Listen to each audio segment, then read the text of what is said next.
We now change scenes to a well-drawn map placed on the ground. Hep was introducing it as a map of the imperial kingdom. She explains to everyone that the center of the kingdom was the great imperial city, and that there were numerous small villages called kakiri surrounding the imperial city. But as she explains the map, loud punching noises could be heard in the background, counting towards 1,000. Hep continues to point out that one of the villages was being used by the archons to increase the number of believers.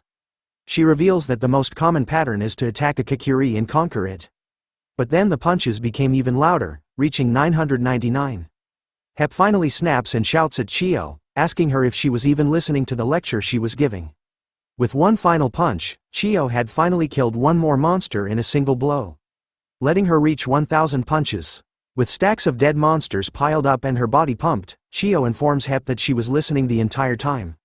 Once again, the young girl and boy were stunned by what Chio was doing during the lecture. Maru was questioning her on why she would waste her time by coming all the way to such a place where there was a huge population of monsters and killing thousands of them. The followers of Chio called Maru an idiot for questioning what Chio was doing. They argued that she was going to eat the monsters she kills or tear off their heads and use them as an accessory. They continued to argue with one another, causing Maru to panic over what they were going to do. Ignoring their words, Chio tells Hep to continue her briefing, pulling up the map once again. Hep informs everyone that in their kakiri, there seems to be a group of people calling themselves the Maru's cult, and are taking over the surroundings kakuris one by one at an incredible speed. Hearing about the Maru's cult drew Chio's attention, so Hep tells her that it was probably an archon, but also revealed that the archons didn't even know about one another, so even she doesn't know who Maru is. Raising her hand, Lisa figured out that the fact that the Maru's cult were rapidly expanding their powers meant that they were using some heavy-handed methods such as armed suppression. Hep was impressed by Lisa's intelligence, calling the others idiots like Maru. But stepping in, she tells everyone that what the Maru cult was doing wasn't military suppression, but some sort of mind control. Which isn't that unusual, as there were many ways to brainwash people. Chio chimes in, telling everyone that if you can take control of the economy or resources, then they would be able to usurp the leadership position. In any case, she knew that if things continue on like this, they would have to fight against a force 10 times more powerful. Everyone started to sweat after hearing that from Chio, and the fact that they might have to fight against a force 10 times larger than their own. But Chio reassures them that it was going to be okay, as she was going to teach them one way to protect themselves. She also knew of a way to counter brainwashing, as it was a matter of mental strength. She tells her believers that they need to first train their bodies. When the body is strengthened, the mind also becomes stronger. With these two, an unshakable power will be born. Chio even tells everyone that she couldn't be brainwashed, because of her love for her brother. There was no room for anything else in her mind. Chio's believers were hyped up, calling what Chio felt for her own brother as true love. They started to chant her name in unison. As they did, Lisa calls out to Maru, telling him that although Chio was a bit scary, she could feel that she was a good person. As Hep started to join in to praise Chio, a mighty fist landed onto her beautiful face, sending her flying far away as the other believers were shocked by what they just witnessed.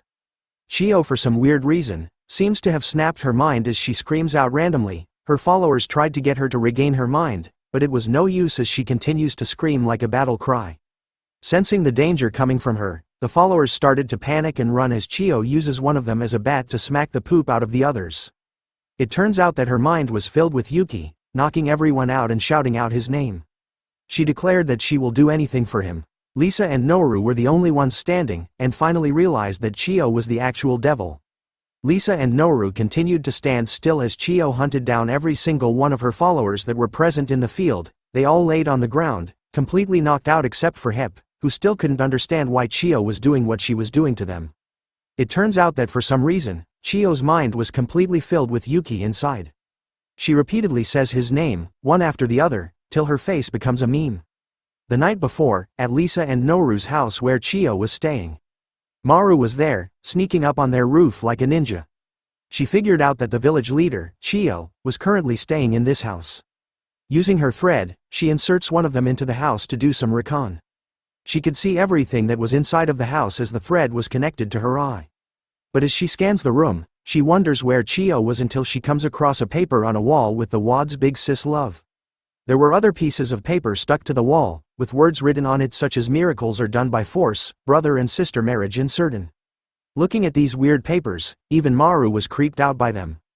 Soon enough, she came across some photos of Yuki, before finding Chio, who was standing in the middle of the room with her eyes closed and surrounded by Yuki's photos everywhere. It turns out that Chio was actually asleep, drooling heavily. Maru was stunned by this sight, seeing Chio asleep while standing. But it works in her favor, as her threads weave themselves into the human consciousness, it brainwashes and turns them into a puppet, which was her ability called Saber Maru One-It. Seeing Chio's vulnerable state, Maru goes in for the kill, aiming for the back of her neck.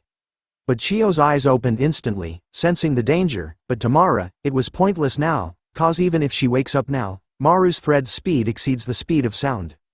Guess who's faster than the speed of sound, cause our muscle mommy manages to catch the thread with ease in her ease. Looking at it, she wonders what this thread was as Maru stares in disbelief. Chio could sense that the speed of the thread was similar to the speed of a rifle bullet, but she recounts that if you train in martial arts, then you could grab bullets with your bare hands easily. This was all according to Ueshiba Morihei, the founder of Aikido, who could easily dodge bullets. Maru was in disbelief after seeing that reaction from Chio, but she gains her confidence back, knowing that her thread is ethereal and can penetrate through anything. That turns out to be a lie as Chio causally just bitch slaps the through onto the floor, smacking it easily with just one of her palms. Bring in the memes as Maru was completely shocked by Chio's actions this time. According to Chio, as long as you have trained in martial arts, then you can punch an ethereal body with your bare hands easily. This was said by Minamoto no Yorimitsu, a general from the Heian period who had defeated many monsters with brute force. Panic starts to set into Maru as she screams, panicking on the roof and wondering what exactly was Chio made out of as it didn't make sense to her. Not willing to give up, she decides that instead of brainwashing her this time, she was at least going to take away her freedom of movement.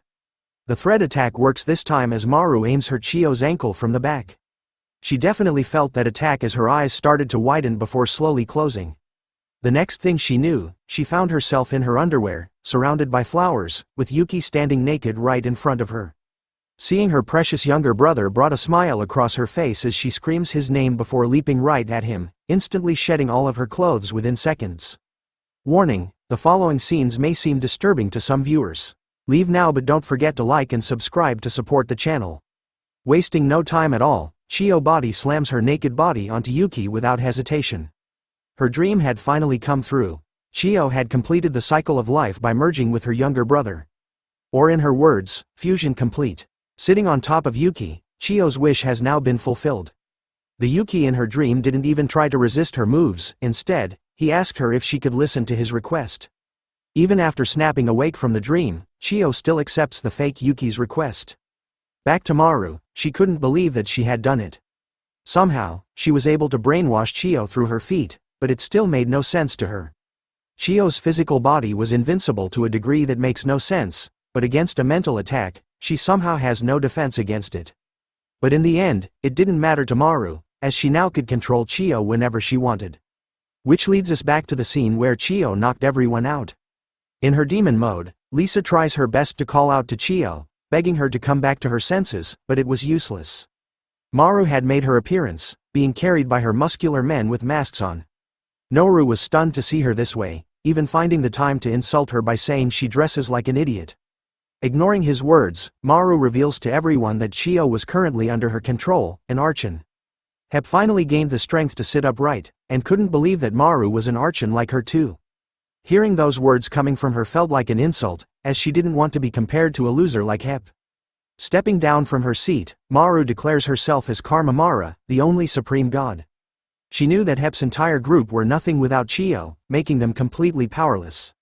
So she gives them a choice, to either surrender themselves to her right now and join her side, or die at the very hands of the woman they worship. Thanks for watching the latest part from the voice of Manhwa. Subscribe for more content and don't forget to comment below what you want to see in the future. Like and share for more.